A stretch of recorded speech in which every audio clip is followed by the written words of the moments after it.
Christopher, can you hear me? Okay.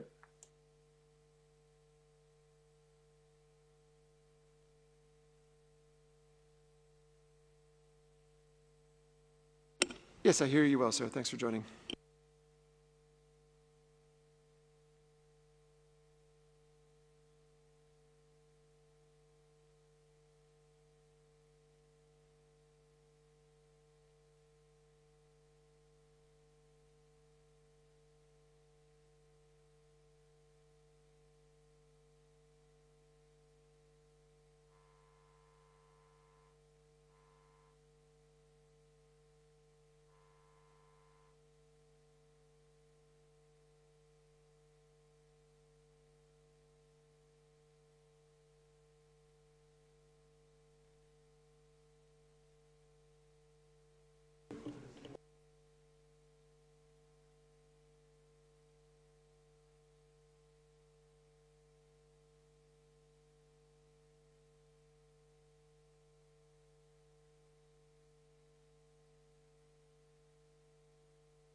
Hello and good day to wherever you are listening to us today. It is Friday, 7 May 2021. My name is Christian Littmeier and I'm welcoming you to today's global COVID-19 press conference with a focus on the new WHO Council on the Economics of Health for All. For this, we have a very special guest today. I'm happy to welcome Professor Mariana Mazzucato, the chair of the WHO Council on the Economics for Health for All, and professor in the Economics of Innovation and Public Value at the University College in London, and founding director of the UCL. Welcome.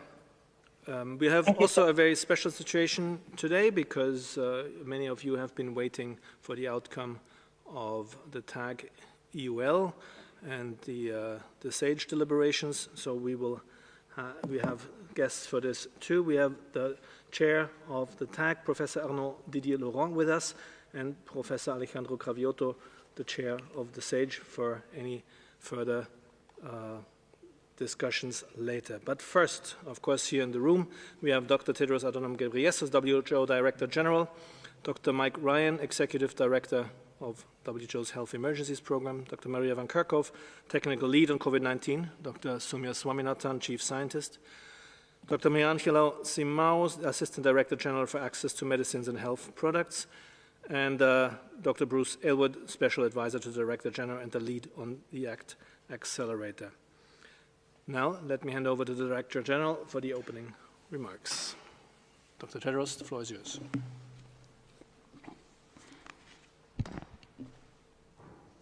Thank you, Christian. Good morning, good afternoon, and good evening. Wednesday's announcement by the United States of America that it will support a temporary waiver of intellectual property protections for COVID-19 vaccines is a significant statement of solidarity and support for vaccine equity. I know that this is not a politically easy thing to do, so I very much appreciate the leadership of the United States, and we urge other countries to follow their example. I also want to emphasize that WHO values the incredible contribution of the private sector to the pandemic and to health in general. We would not have the vaccines, medicines, diagnostics, and devices that save lives and improve well-being around the world if it were not for the innovation of the private sector. WHO supports companies making a fair return on their investment in research and development for investment in further innovation. We are in an unprecedented crisis that requires unprecedented action. Cases are at a record high. Almost 100,000 people are dying globally each week. And we have a chronic vaccine crisis. The World Trade Organization provisions for IP waivers were designed precisely for a situation like this. If we don't use them now, then when? It's also important to remember that intellectual property waivers will need to be accompanied by transfer of technology and know-how for this difficult-to-make vaccines. We continue to encourage all member states to support technology transfers through CTAP, the COVID-19 Technology Access Pool. We encourage governments to offer incentives to manufacturers to share technology and know-how. And we encourage countries with the most vaccines to donate doses through COVAX, which is the fastest and most equitable way to increase the distribution of vaccines globally. Just as it takes a comprehensive approach of public health measures to defeat COVID-19, so solving the vaccine crisis requires that we pull out all the stops. WHO is continuing to explore every avenue for increasing access to vaccines globally. This afternoon, WHO gave emergency use listing to Sinopharm Beijing's COVID-19 vaccine, making it the sixth vaccine to receive WHO validation for safety, efficacy, and quality. This expands the list of vaccines that COVAX can buy and gives countries confidence to expedite their own regulatory approval and to import and administer a vaccine. The Strategic Advisory Group of Experts on Immunization, or SAGE, has also reviewed the available data and recommends the vaccine for adults 18 years and older with a 2-dose schedule. Vaccines remain a vital tool. But right now, the volume and distribution of vaccines is insufficient to end the pandemic. Without the sustained and tailored application of public health measures that we know work. The COVID-19 pandemic is a vivid demonstration that health crisis is not just a health crisis. It can have dramatic consequences for livelihoods, businesses, and economies. The pandemic has shown that when health is at risk, everything is at risk.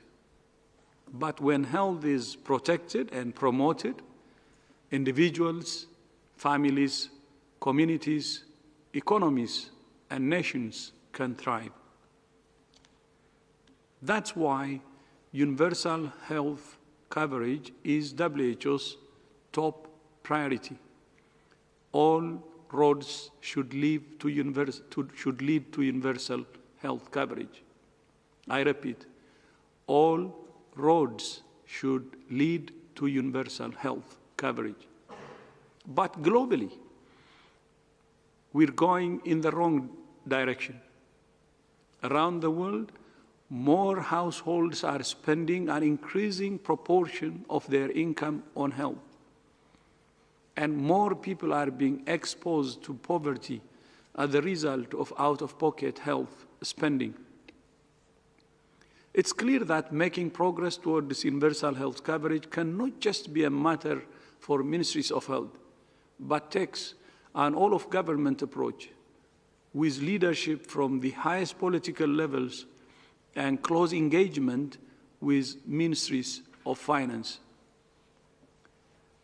As we recover and rebuild, we have a unique moment to mobilize investments for healthier, more resilient, more productive, and more sustainable societies. We need a new narrative that makes health for all the central goal of public policies on innovation, industry, employment, environment, and more. That's why we have established a new WHO Council on the Economics of Health for All to identify new ways to shape the global economy and to build societies that are healthy, inclusive, equitable, and sustainable. The Council comprises 11 distinguished experts in economics, health, government, finance, and development from around the world, and is chaired by Professor Mariana Mazzucato, the professor of the Economics of Innovation and Public Value, and founding director of the Institute for Innovation and Public Purpose at University College, London. Professor Mazzucato, thank you for your leadership of this new council, and thank you for joining us today, and you have the floor. Thank you, Dr. Tedros. I cannot tell you what an honor it's been also talking to you in the last months about this council, and it was so wonderful yesterday when we met for the first time with the 11 women. And as you and I have said, when people ask us why only women, we will say why not. So I'm already preempting one of the questions. The mission of the Council is to provide a new approach to shape the economy with the objective of building healthy societies that are just, inclusive, equitable, and sustainable. And fundamentally, what we want to do is reverse the usual logic. So what's the usual logic? The usual logic says invest in health because it's good for the economy. And we also find relationships between health and economic growth. We want to be much more bold and provocative than that. We want to say, focus on the goal. The goal is health for all. And for all the reasons that Dr. Tedros just explained, why that's crucial. And then we backtrack and understand how to restructure the economy. What does that mean? New financing tools, new types of public-private relationships. The private sector, of course, is important. So crowding in the private sector in fundamental areas that are critical for health for all. New ways to think about the debt and the deficit. So we're not always, asking very siloed questions, but also new ways to structure our budgets. So outcomes-based budgeting, outcomes being health for all. So we really want to unpick the economy, our economic structures in order to deliver on that goal. And to do that, I think the really important point that Dr. Tedros mentioned is the narrative. Where does innovation come from? Where do healthy societies come from? To do that, we really need to unpick the notions of value and of wealth and innovation, which again have often been very siloed. There's going to be 4 major areas of work, and maybe I'll just touch on them very quickly. One is on measurement. How do we actually value and measure health for all? And that means both within organizations, but also, of course, with GDP metrics, which we all know are limited. But unfortunately, we have not succeeded in really replacing the kind of static notions of, say, cost-benefit analysis and net present value as, again, kind of static ways to actually measure the value that, for example, ambitious policies can deliver. We want to focus on capacity on the ground, which we've, of course, with COVID-19 seen has really been missing in so many different countries. So what is the capacity within the public sector that's required in order also to collaborate with the private sector on all sorts of different areas? And unfortunately, as we have been under-financing, under-resourcing, but also under-imagining the role that the public sector can play, we want to really focus a lot on that. Third, finance. So the actual investment that's required in health for all. And that has 2 sides, both the financing, literally new financing tools, including how to redesign particular institutions like development banks to really also focus on health for all, but also the kind of macroeconomic finance, again, coming back to these issues of deficits, debts, and outcomes-based budgeting. And finally, innovation, which is so central to the topic this week and last week around the big news from the Biden administration in terms of how do we actually govern innovation, including not only intellectual property rights, towards areas that we're sure will actually benefit people, right? So innovation for the common interest. And of course, we need to be incentivizing innovation and think of all sorts of issues that are critical for the private sector, but really this is about nurturing collective intelligence. The private sector is very important, but so is the public sector in innovation. In the US, where Biden is leading the country, the public sector puts $40 billion a year in health innovation. So they are also creating value, co-creating value. So how can we actually govern that collective creation of innovation in such a way that people actually benefit? So these are the 4 areas, and I think I've spoken enough. So I'm happy to pass back to Dr. Tedros and happy to also answer any questions later. Thank you so much, Mariana. Thank you, Professor Mazzucato. And I very much look forward to the Council's work in the months and years ahead, and look forward to working with you very closely. And thank you so much for your leadership. Thank you. Finally, Wednesday marked the International Day of the Midwife. To mark the day, WHO, the UN Population Fund, the International Confederation of Midwives, and other partners published the 2021 State of the World's Midwifery Report, which shows that the world currently faces a shortage of 900,000 midwives. Fully investing in midwives by 2035 would avert roughly 2/3 of maternal and newborn deaths and stillbirths, saving 4.3 million lives per year. Midwives are not a cost. They're an investment in a healthier, safer, fairer future for all of us. Christian, back to you. Thank you so much, Dr. Tedros. With this, we're opening the floor for questions. And again, let me remind you that we have, as other special guests, also Professor Arnaud Didier-Laurent from the chair of the Technical Advisory Group and Professor Alejandro Gaviotto, the chair of the SAGE. And in order to get into the queue, please raise your hand. And we'll start with Emma Farge from Reuters. Emma, please unmute yourself. Good afternoon. Thanks for taking my question. I was wondering, 2 months away from the Olympics, is there any safe way for it to happen? Thank you. Thank you very much. We'll start with Dr. Van Kerkhoff. Yeah, I'll start, and others may want to come in. You know, the question of sort of, you asked a very specific question. I'm going to give you a very vague answer. There are a lot of things that are happening right now globally where we're seeing an increase in cases around the world. We have reached the highest level of case incidence. The number of deaths that are being reported around the world is really shocking this late into a pandemic. When we have the tools at hand that can prevent infections, that can prevent those who are infected from spreading to others, and can prevent people from dying. One of the biggest ways in which we know can limit the spread is around our physical distancing and reducing the number of contacts that we have. Having said that, what we advise in every situation is taking a risk-based approach, because the situation globally is very different. The intensity of transmission is very different.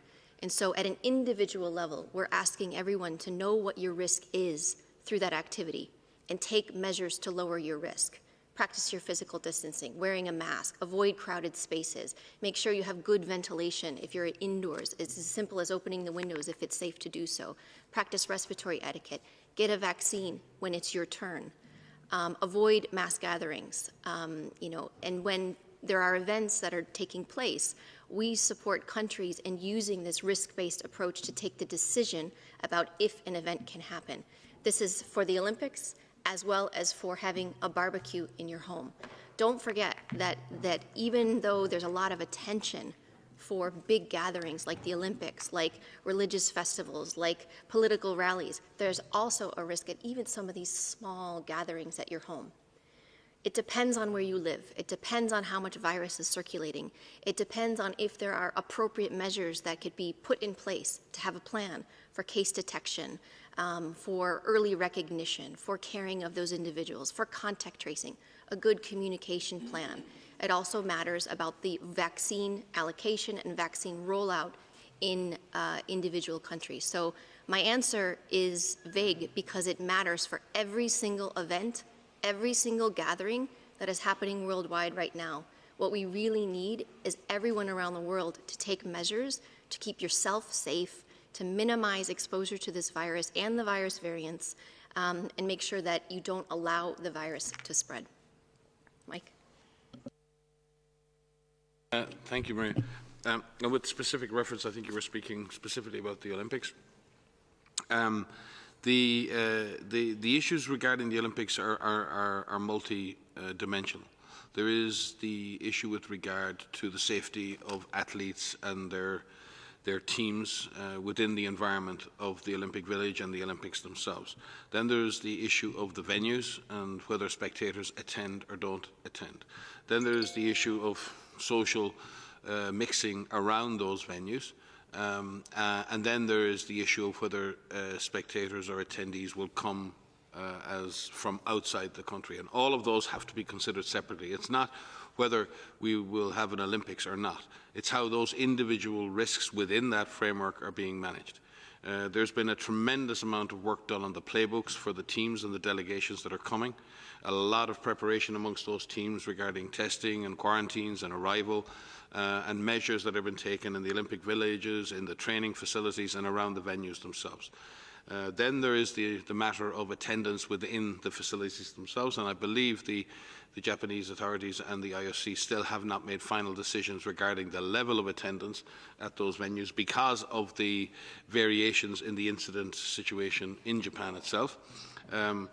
Positivity rates in Japan are around 7%. So Japan has experienced an increase over the last number of, like everybody else, over a period of weeks and months. That has levelled off. It is not continuing to increase. And it is our hope, it is our hope for every country that that continues on a downward trend. And we will leave it to the authorities in Japan, who are highly competent, to decide what level of attendance could occur in the Olympics. I think the authorities have already decided that spectators and others will not be allowed come to the Olympics from abroad. So that's not something that's on the table at the moment.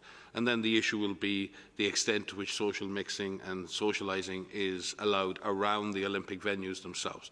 And again, I believe measures are being put in place for that, and decisions around that level of mixing will be made by the Japanese authorities in due course. And I've said the word mixing a number of times, and we've said this again and again with this virus. This virus transmits in places where people mix in higher density for prolonged periods of time. The aim of the protection around the athletes is to prevent that type of contact and mixing and close proximity, to create an environment of safety for the athletes, to create and maintain an environment of safety for everyone who attends, whatever that proportion is, and to create an environment of safety around the venues themselves. Some of those decisions cannot be made until closer to the event, because it will depend on the epidemiologic situation at that time. So it is not a failing at all on behalf of the organisers that they haven't made certain decisions, because those decisions can only be made on the basis of the epidemiologic parameters that pertain at that time. It is our hope that the Olympics can occur. Many other events, and we've seen sporting events and leagues run very, very safely over the last 6 months without spectators, with special bubbles and arrangements for athletes and for others, footballers and many, many others. It is a complex event. There are so many different events. There are so many different delegations. It is a test of logistics. It is a test of risk management. And we have confidence that the International Olympic Committee and the host city, Tokyo, and the government of Japan will make the right decisions regarding how best to manage the risks and are working extremely hard right now to ensure that those risks are well managed. And we will leave any decisions regarding the extent to which the Olympics have attendance at venues and other decisions to them, as we believe they are applying a very, very systematic risk management approach to protect public health at this moment. And as needed, they will make the decisions that are needed based on the epidemiologic situation as we approach the July date. Thank you very much both for this comprehensive view. And the next question goes to Donato Mancini from the Financial Times. Donato, please unmute yourself.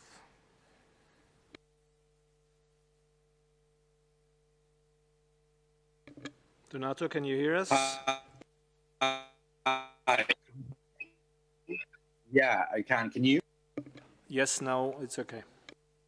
Sorry about that. So thanks for taking my question. On Sinopharm, could you give us a bit more detail on data for older patients, on efficacy? Have you received reassurances from the company on what they will do to ensure that there is enough data or that they will generate enough data for older patients? Thank you so much.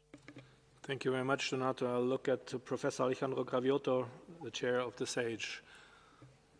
Professor? Thank you very much. I hope you can hear me well.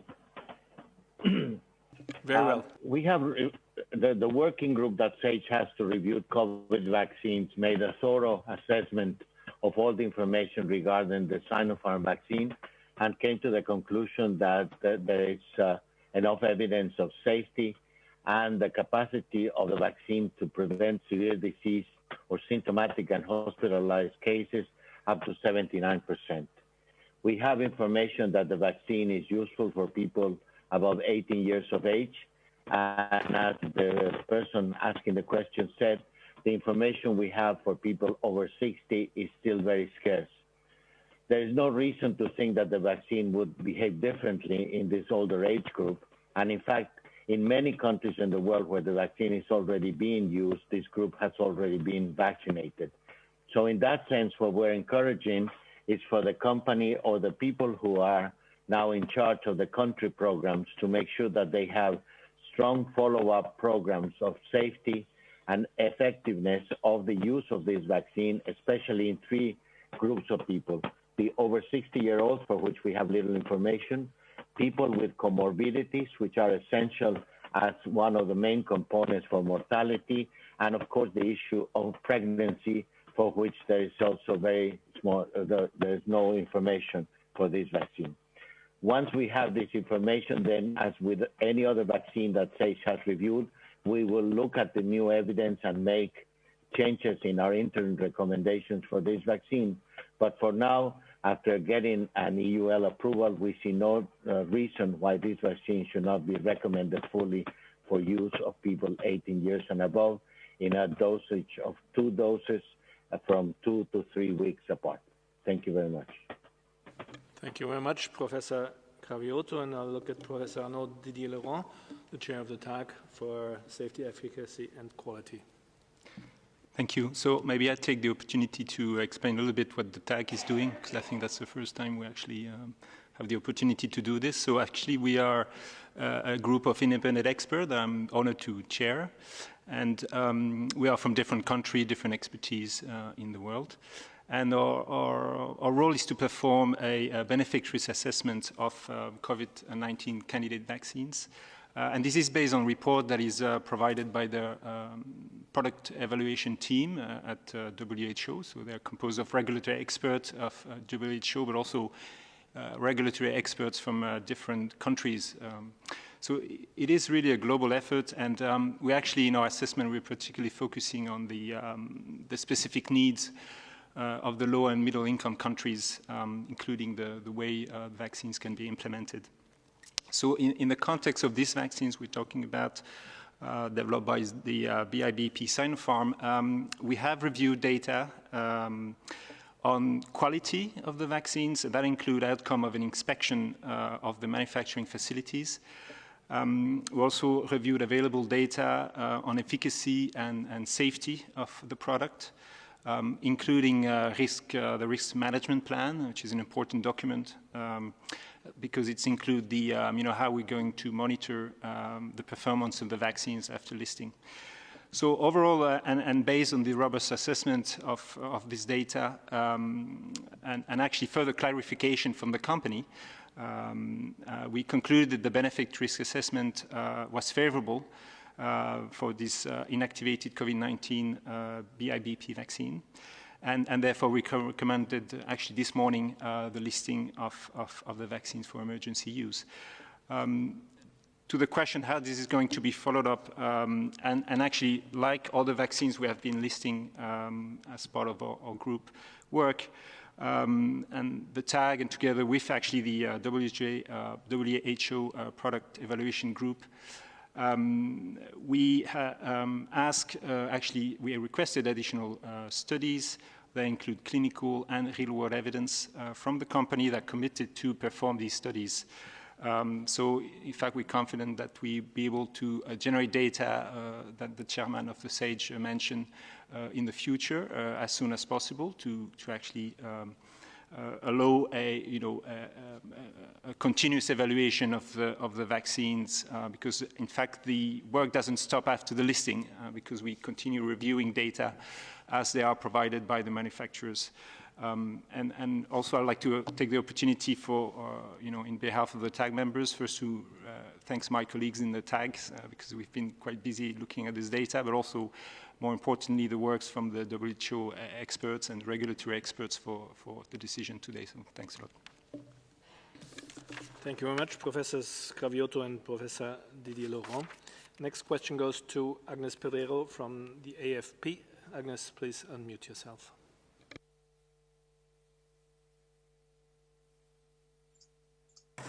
Yes. Hi, everybody. Thank you for taking my question. My question concerns children.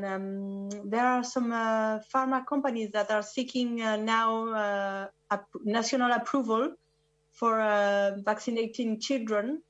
And in this situation, do you recommend vaccination for children? And do you think that all the children should be vaccinated or only those who have certain medical conditions or comorbidities? Thank you. Thank you very much, Agnes. And again, I will look at Professor Alejandro Cravioto, the chair of SAGE. So far, we have no vaccines that have been authorized for use either through the EUA that the FDA or the EMA give, or through the EUL listing that the WHO receives. We know that there's a dossier that is being reviewed concerning the 2 mRNA vaccines in use, one by Pfizer, one by Moderna, to lower the age group from 16-year-olds to 12-year-olds, but this is still pending. For the time being, we don't think that there is the vaccine or the actual need to start thinking of this age group as a priority group within the framework that SAGE has designed to see who should be vaccinated and in which sequence. We feel that in the case of countries that have enough supply of vaccine to cover the global population that they have, this type of decisions would have to be made by the local regulatory authorities and the local technical advisory groups. In the case of countries that do not have an ample supply of vaccine, then we suggest that they continue to follow the SAGE framework map that lists how the vaccines should be used in different age groups, looking at how we decrease the mortality and the severity of disease, which are the main outcomes that we're looking for at this time. I do not know if Dr. O'Brien would like to add something to this comment. Thank you. Thank you, Professor Cravioto. Yes, indeed, we'll look at Dr. Kate O'Brien, Director of Immunization, Vaccines and Biologicals, to add on. Yeah, let me just add a couple of things to that. We are aware that Canada did authorize the use of the Pfizer vaccine for 12 to 15-year-olds on Wednesday, the first country to provide such an authorization. And we do expect additional authorizations to come through for younger age groups below the age of 16 years of age, for which the Pfizer vaccine is already authorized. And we do expect those. We know that there are clinical trials that are ongoing for a number of products, and we expect from a regulatory perspective that there will be authorizations coming forward for those younger age groups. I do want to emphasize a couple of things. First of all, those authorizations do then provide a clearer pathway for children who have underlying medical conditions that put them at high risk of COVID outcomes. But I think the emphasis really needs to be on the prioritization of the highest priority age groups and those that are highest priority because of their exposures and because of their underlying medical conditions. And advancing to the use of vaccine, especially in younger children, and where the evidence about their role in transmission and certainly even younger children with even less transmission role, really before we've concluded the immunization of age groups and highest priority groups in every country around the world is laid out in the SAGE prioritization roadmap.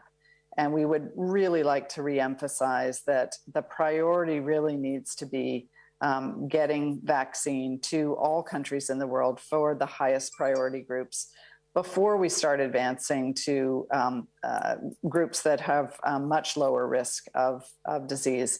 And when we have a supply that is adequately distributed in an equitable way so that every country has secured the implementation of vaccine for those highest priority groups, we very much welcome the use of vaccine, especially if it has a substantial impact on transmission.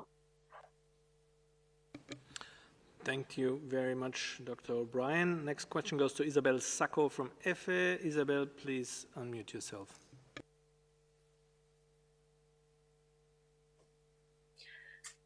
Good afternoon, everyone.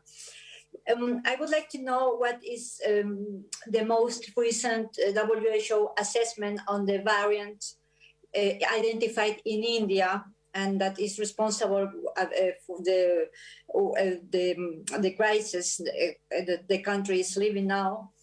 Do you know now if this variant is responsible for the current situation? Do you think that it should be considered as a variant of concern? And I would like to know if you consider that this variant is a risk, or there is a risk to spread to countries that have managed the pandemic lately. Thank you. Thank you very much, Isabel, and Dr. Maria von Kerkhoff, please. Thank you. Thank you very much for the question, and thank you for identifying this as the variant that was identified in India. This is the B1617, I believe, that you are referring to, which is indeed a virus variant, which is classified by WHO as a variant of interest at the global level. This is a variant that has several mutations that are of interest in terms of its ability to potentially cause increased transmissibility as well as reduced neutralization. We are, in fact, right now, the teams are meeting as we are here at this press conference to look at more detailed information from India as well as from other countries where this variant is also circulating. So part of your question was, is this variant being identified in other countries? And the answer is yes. Our ability to determine how much of this virus variant, the B1617, is circulating is largely dependent on the amount of genetic sequencing that is being done around the world. Now that is increasing, and we're seeing much more and better and more targeted use of sequencing, but it is still spotty around the world. The variant of interest, this B1617, is one virus variant that is circulating in India. There is also the B117, which is the virus variant that was identified first in the United Kingdom. This is classified as a variant of concern because it has demonstrated increased transmissibility, and this virus variant of concern has actually replaced other circulating strains in many countries around the world. So there's a combination of factors that are happening in India. We have the introduction of the B117, which has demonstrated increased transmissibility, this B1617, which does have some characteristics that suggest increased transmissibility. I say suggests right now because we're trying to pull together all of the information we have so that we can make a proper assessment, and the teams are doing that right now. We will also be discussing the B617 again with our virus evolution working group over the weekend.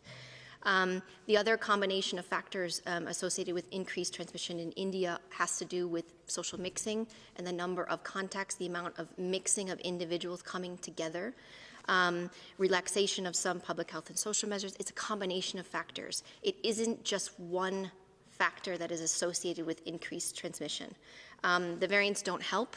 There are other virus variants that are circulating around the world that, of course, we're also looking at.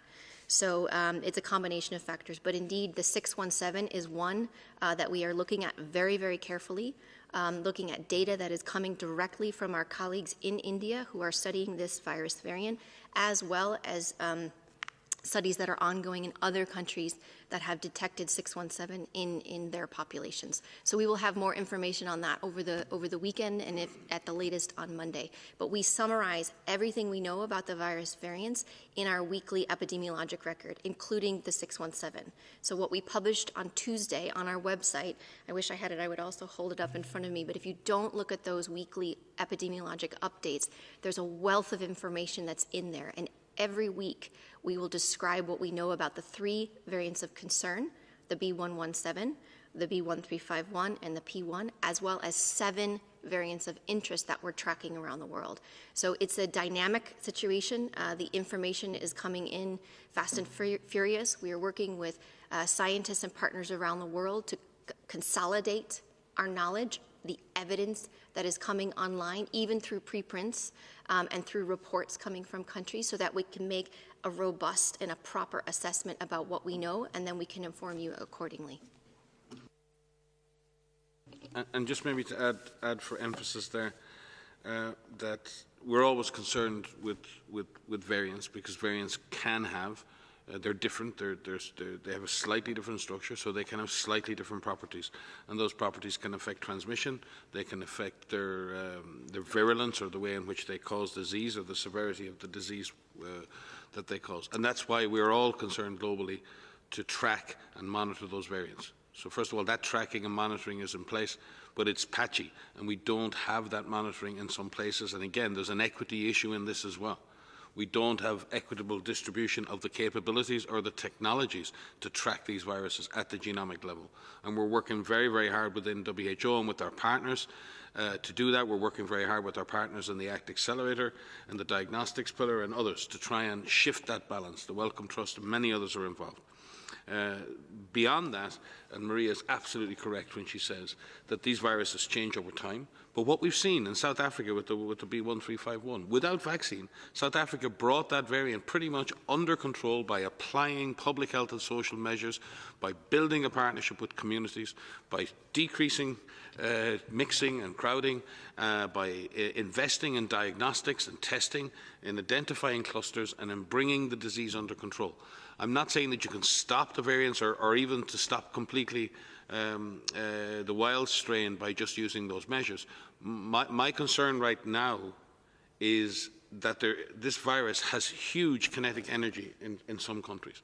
It's got a massive force of infection. And we have got to slow that down, because it is been driven by both human behavior, by the emergence of variants, and many other factors. It's in some senses, we're pushing 3 different accelerators at the same time. And we expect to slow down. We're expecting the virus to slow down, and we're pushing the accelerators.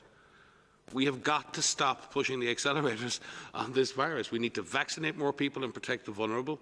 We need to reduce the risk of emergence of variants. And we need to, and I hate to say this because everyone has the hope in vaccines, and I have exactly the same hope, that we will eventually get to vaccination coverage rates that will protect everybody. But we're not there yet. We are simply not there yet.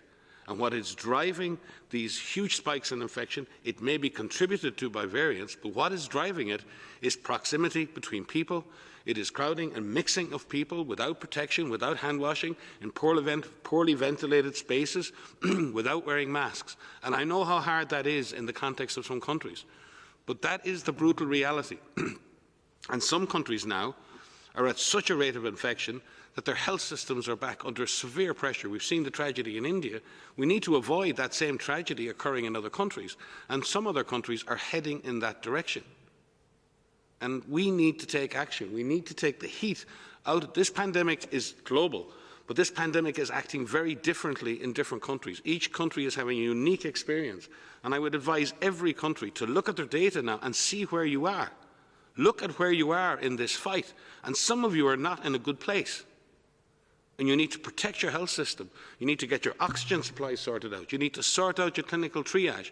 You need to make arrangements for home care, because some of you are not in a good position right now, and vaccines are not a solution right now. It's an awful thing to say, and it's a tragedy to say that in the context of what we see in vaccine equity and what Dr. Tedros is trying to do with Sumi and Mariangela Bruce and so many other partners to try and fix that. But we're not there yet. And we are going to have to stick to what we know works, shore up our health systems, drive down and suppress infection, and then accelerate the arrival of vaccines. I'm sorry to drive this home, because I think it triggers a question in me, because we keep coming back to why is this happening? Is it the variants? Is it this? Is it that? It's everything. It's everything. And the question is that happening? Yes.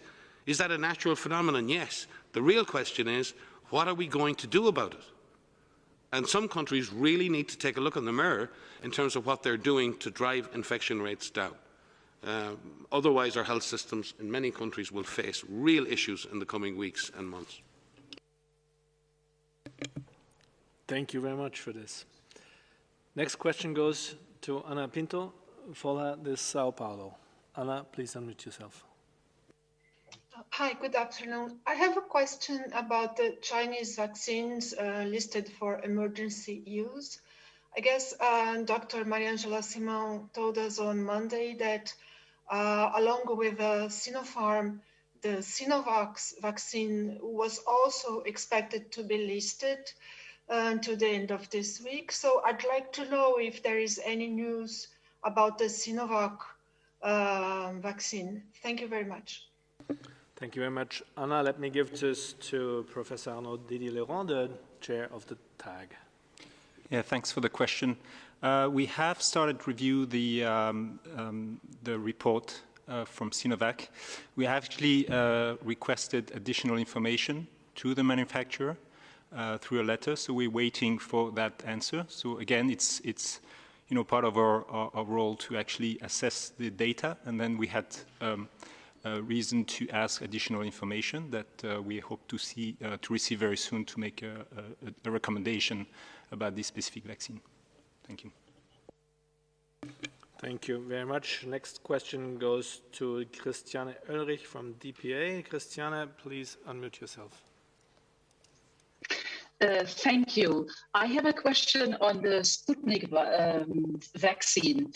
How worried is WHO about the persistent concerns that there's a live version of virus, of the adenovirus vector in this vaccine? Is that one of the problems that you are looking at? And I just try my luck with the second one. Can WHO not buy patents of vaccine makers to make everyone happy? This is to the American suggestion to waive patents, but would that be an alternative option? Thank you. Two very interesting questions. Let me start with Dr. Maria-Angela Simão, the Assistant Director General of Access to Medicines and Health Products. Thank you, Christiana, for the questions. On Sputnik is the vaccine that's produced by the Institute Gamaleya in Russia. It's still under assessment by WHO. We know of the concerns that were raised by one of the national regulatory authorities, but we are still with the process ongoing in WHO.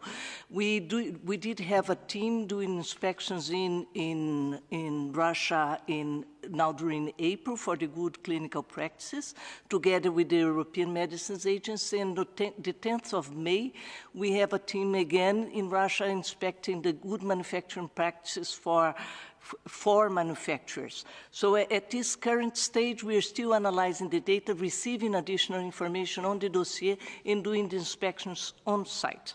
That's what's happening now with Sputnik. We expect that the inspections will end the first week of June. And if we have the full dossier and all the information that's needed, we will be able to convene the TAG, the Technical Advisory Group for which Dr. Arnaud is the chair. But it depends on the inspections being made and the dossier being completed.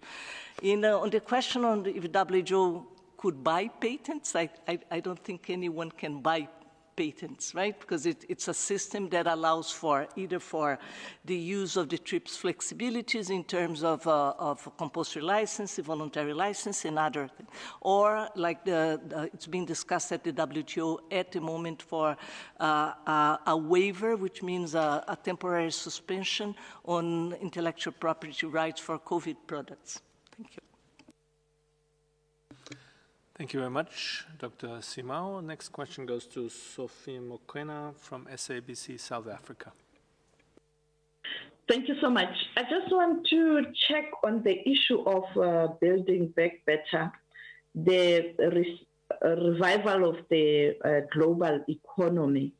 We know that the G7 countries will be meeting in June. Is there a specific message from the WHO that you would perhaps present to the G7, these industrialized nations, in terms of what needs to be done or to be taken into consideration as the world tries to rebuild the economy? Because without rebuilding of the economy, I can't see us even defeating this pandemic, because poverty can sometimes lead to a situation where the behavior of people the behavioral change is very, very difficult because of poverty. Thank you very much, Sophia. I look at Professor Mariana Mazzucato, the chair of the WHO Council on the Economics of Health. Great. So it's such a urgent question you're asking, Sophia, because this is not the first time that the globe has had a huge emergency to react to together. You remember that with the financial crisis, there was a lot of liquidity poured into the system, basically in order to save capitalism. Most of that finance went back into the financial sector.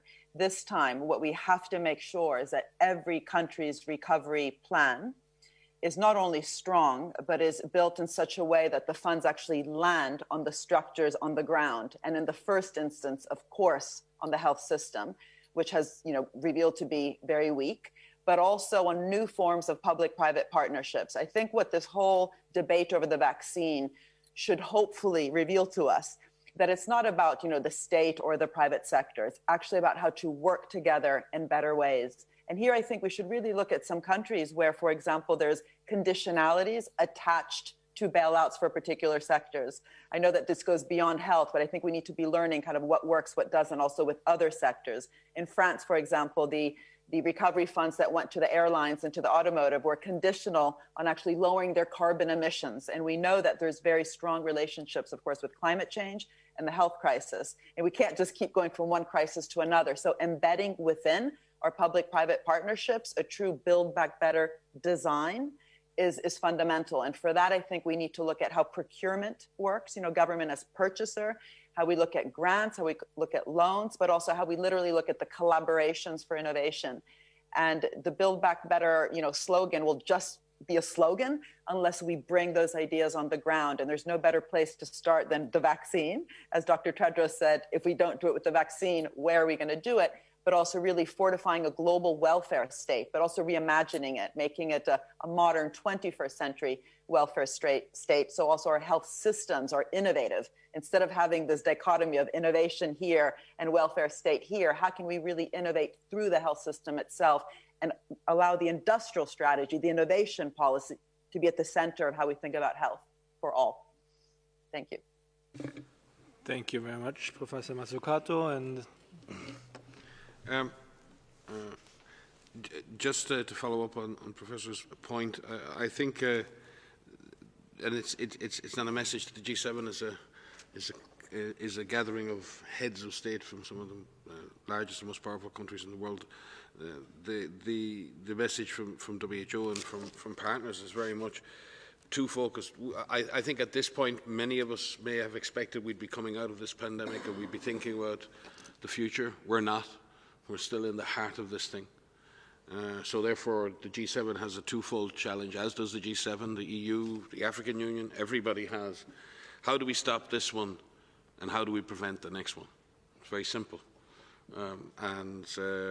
There are political, there are innovation, there are operational, there are surveillance, and there are equity solutions to that. There are solutions needed across everything, from science and innovation to access to the systems we use to prevent and detect and respond to these events. And I would say, just following up to my previous comments, we do, and the G7 can show leadership in this. As I said, we've got to get our foot off the virus accelerators and get our foot on the solutions accelerators. And we have not had our foot on the accelerator for solutions, and we're suffering for not having done that. Bruce may follow up on that point. Dr. Edward, please. Thank you very much, Mike, and thanks, Sophie, for the question. I think from the perspective of the ACT Accelerator, we'd have a very clear message. We are now have countermeasures that can fundamentally change the shape of this pandemic over the coming months if they're equitably distributed. We cannot get there unless we close the financing gap for the ACT Accelerator, and the power of the G7 is essential for that. It's a $19 billion financing gap.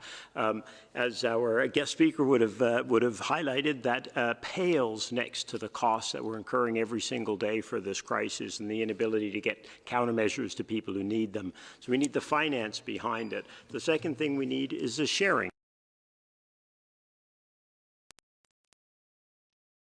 much of the crucial countermeasures, the vaccines we've been talking about, and we need to be able to share not just the doses, but the production capacity. Going back to one of the questions that were asked earlier today, the numbers are just getting more staggering. Nearly 1.25 billion people in this world, or billion doses, pardon me, of vaccines have been administered now. 1.25 billion doses of COVID-19 vaccines around the world.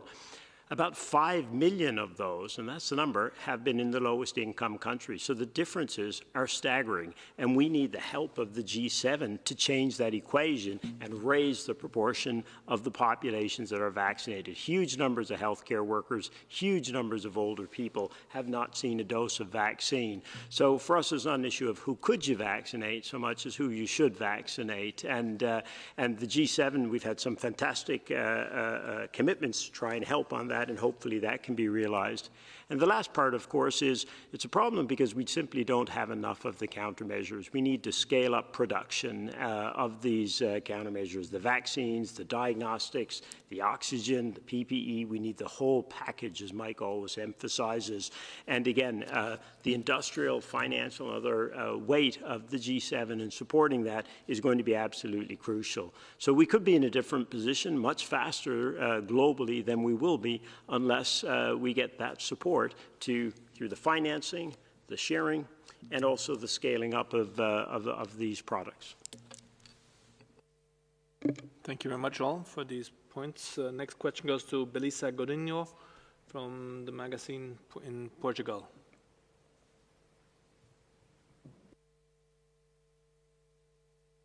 Belisa, do you hear us? Please unmute yourself. Hi. Thank you for taking my question. Globally, is there a target date for the end of the pandemic? Thank you. Tomorrow, I hope, but sorry, it's very difficult to answer your question. I understand the spirit in which it's asked, and the spirit of hoping this ends, as we all do, but unfortunately, we cannot predict that date. But as Bruce said, if we had a whole lot more vaccine and a whole lot more arms, we'd be a hell of a lot closer. But we cannot give a date for that. It would be inappropriate and would be incorrect. I was going to give the same answer, but I do think it's a question that should be asked. It's the question that we should all be asking: is when is this going to be over? But that's not the only question that we need to ask. The question is, what are we going to do to get us there? And how are we going to actually come together to do that at an individual level, through our communities, through our faith-based organizations, through our businesses, at different levels of leadership? We're not seeing that collective, cohesive, coherent, consistent response globally. And the question that you ask is absolutely the right one. We want to say tomorrow, but we can't, because we aren't collectively taking those steps to end this pandemic everywhere. And so everyone right now needs to ask that question, is what can I do to help end this pandemic? How can my government help me help end this pandemic? Every single infection that is prevented gets us one step closer to ending this pandemic. So what is it that you can do at your individual level at the individual level, through wearing a mask, through physical distancing, through working from home if you are able to do so, through helping someone out, through supporting our health workers, to making a donation to support COVAX if you can, to making sure that you get vaccinated when it is your turn. What can leaders be doing to ensure that there are consistent messages about what needs to be done? It's vaccines and not vaccines only. It's all of these measures that are in place, and it's consistency across governments, across regions, because we live in an interconnected world. So, bravo for asking the question. Every single one of us should be asking that question every single day, and if we're not doing enough, ask yourself what it is that you can actually do to end this pandemic. Thank you so much. Next question goes to Jeremy Lange from RFI. Jeremy, please unmute yourself. Yes, thank you, Christian. I'd like to come back to Sinopharm. What do you know of the production capacity of Sinopharm, and could Sinopharm be the first provider for COVAX in the absence of doses from AstraZeneca Serum Institute of India? Thank you so much. Thank you very much. I'm looking around for any volunteers. That's for Dr. Bruce Elwood, please. I'm not sure I volunteered. I think I was volunteered. Thank you. We've been in discussion with Sinopharm and all the major manufacturers about their potential production capacities. And I think, as you've seen, there's been a real challenge in realizing the production aspirations, let's say, of each manufacturer. But what we're interested in particular with Sinopharm is what they may be able to do beyond China to help with the global response. And there's been a lot of work by the company over the last months to move from what was originally potentially low double-digit numbers to higher into the three-digit numbers to be able to try and help with the global response. As you can imagine, I think we need to hear from the company itself what their actual numbers will be, but they are looking at trying to provide substantial support, make substantial doses available, while at the same time, of course, having to help serve China's population, which, of course, is huge and will make a substantial demand on that. But right from the very beginning, in all of our conversations with this company, it has been very interested in looking at playing a role to help with the global response, which is encouraging.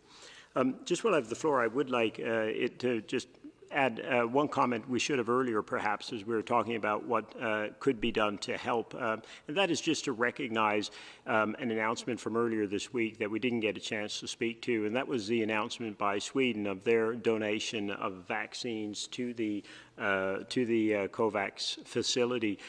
We had a very generous donation of 1 million doses of vaccines by Sweden. And what's so important about that is when you look at the size of Sweden, 10 million people, it has about 3 million doses of vaccines that it's contributed, and it's already looking at donating nearly 1 million doses, which is about 20% of what they will have used during the time period that they'll try and donate that. And I think as we spoke to the minister about this, it was just a recognition of the need to tackle this on a global level. And further to the point that Maria was making earlier, part of the reason was the support. And of course, it's always a tough political choices to do these things, but there is support from the population. And I think as we look at what people can do, it's make sure political leaders know that if you support the sharing of these scarce products so that we can protect healthcare workers and the older populations globally, that's an important part of the equation.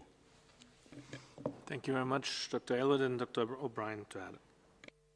Yes, so just to complement what the important points that Bruce just made, especially around the donations, I do want to also emphasize, Bruce had mentioned previously the $19 billion financing gap for the ACT Accelerator. And embedded within that, of course, is a financing gap for the COVAX facility.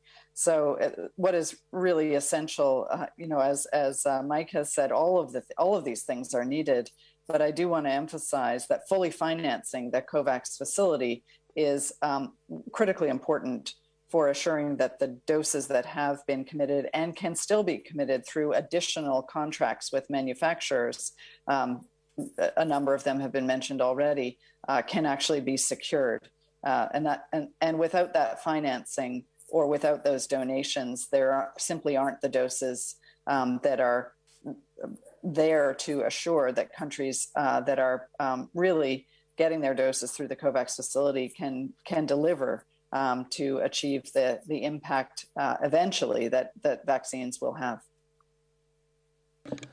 Thank you very much, Dr. O'Brien. With this, we've reached the end of our questions. I understand there were a few sound issues in between for some people. Apologies for that, and then also apologies if we didn't get to all questions, but thank you for your participation.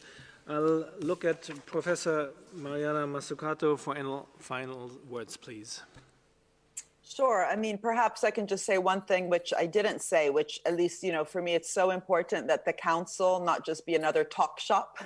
Many of us are in wonderful panels, committees, and councils that do a lot of great thinking. We want to be very, very outcomes oriented. We want to make sure that big thinking around those 4 themes that I talked about are actually tested. We need to experiment on new structures on the ground and bring also that experience, that experimentation back to the framing, back to the theory. So kind of practice-based theorizing, as we say in my institute, but this has to be with the goal of structuring, again, our economic tools, our public-private partnerships in a fundamentally, radically new way, because the current status quo is, again, just leading us from one crisis to another. This health pandemic is just one of different types of crises that we're undergoing, and they're all actually interconnected: the financial crisis, the climate crisis, the health crisis. And so really focusing on the health for all objective, the mission, the target, the outcome, and backtracking on how to really build a much stronger economy that is goal-focused, but very much collectively through all the different actors. It's not about private versus state. It is about fostering collective intelligence for a more resilient, sustainable, and inclusive economy. So thank you. It's been an honor also to hear all your brilliant questions and the urgency of the responses. So thank you very much. Thank you very much, Professor Mazzucato. I thank all again. We will be sending the audio files and Dr. Tedros' remarks right after the press conference. The full transcript will be posted on the WHO website tomorrow morning. I also just see the press release, which is or was announcing the EUL listing, was sent about 40 minutes ago, so that is also available, and we'll send it out again with the post-press briefings notes. With this, Dr. Tedros, final words. Yeah, thank you. Thank you, Christian. So I would like to thank our guests today, Professor Mariana Mazzucato, our chair of the council, and also Professor Alejandro Cravioto, the chair of SAGE, and Professor Arnold Didier Laurent. I hope I have said it very well. Merci beaucoup. The chair of TAG. So thank you so much indeed for your support and dedication. And then, you know, the council, I think Mariana had said everything. This pandemic, I think, has shown the world clearly the centrality of health. So I hope the world will choose to invest in health because it's central. And that's why we have also the council that will help countries, support countries to realize the health for all dream or vision. Then on message to G7, I was hoping that I would I would say something at the closing because I wanted to give my colleagues a chance to say on that. But what I will say is what has been said, just to stress. For G7 now, the most important and the immediate support we need is vaccines, vaccine equity. And I think everybody knows what we should do to increase the production capacity and then increase vaccination coverage in all countries. As you know, more than 1 billion vaccine doses have already been distributed in many countries. But as you also know, more than 80% of it is in high-income countries, while the low-income countries received 0.3%. This is unacceptable. This kind of divide is unacceptable. And as we have said it many times, it's unacceptable not because of just a moral issue, but it's unacceptable because we will not defeat the virus in a divided world. That's why it's unacceptable. So there are two reasons. One, morally it's unacceptable, and two, the virus will not be defeated, so that's why we're saying it's unacceptable. And it's in every country's interest in this world to share vaccines and to help in any way possible to ensure vaccine equity. We repeat, like a broken record many times, vaccine equity is not charity. Vaccine equity is actually in the interest of everybody, and it's the most important element in defeating this virus. Of course, as Mike stressed, in addition to vaccines, and until we have enough vaccines, especially the coverage, significant increase in vaccination coverage, the tools we have at hand now are very important. The public health solutions, we have said many times, should be implemented properly. We have discussed with many countries, and the message we have again and again is each and every country must follow a comprehensive approach. While pushing for vaccines, we should do all we can to implement the public health measures that we have at hand. As we know, many countries suppress transmission, and they are in a very good condition without even starting any vaccination. So we shouldn't lower our guard. We should use the available tools we have while pushing for vaccines. But we also believe that the vaccine equity issue should be addressed, and there should be a solution as soon as possible. That's why we really appreciated the US for taking the lead on IP waiver, and also appreciated those who have donated vaccines, Sweden, France, New Zealand, Norway, and others. But at the same time, we need to do everything to implement the public health measures or tools that we have at hand. The number of cases, the number of deaths globally is on the increase. And we repeat again, we're deeply concerned that many more countries will continue to be affected. We will see serious situations like what we see now in India, in Brazil, in Nepal, and other countries, unless we implement a comprehensive approach focused on public health. So that's the message from WHO, and I hope